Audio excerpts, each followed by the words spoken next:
For many students, Sacred Heart University is a home away from home, but for some, it is more difficult to leave the challenges at home behind.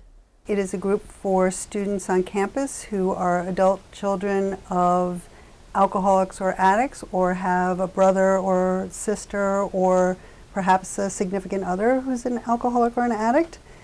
The university's Health and Wellness Center offers a variety of counseling services and support groups.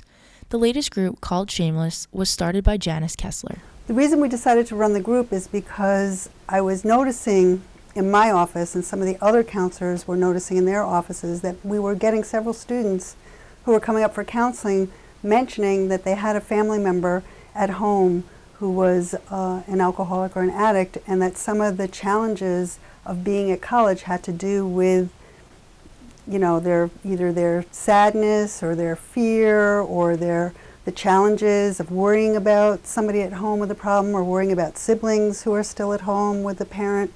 One university-wide email was all it took to get the word out. And so at the end of last semester, I thought, gee, I wonder if there's a need out there. Maybe I should run a support group for students who are dealing with these issues. Maybe there's more of a need than we know. Why don't I just send out a global and see what happens? The name of the group comes from the original Showtime series Shameless, about an alcoholic, drug-addicted family. Many students who come to college with a family member who suffers from alcoholism or addiction feel very alone in their situation. Most of their friends do not understand the unique challenges they face. People who grow up in alcoholic families take on the shame of the addict or the alcoholic and carry that shame with them.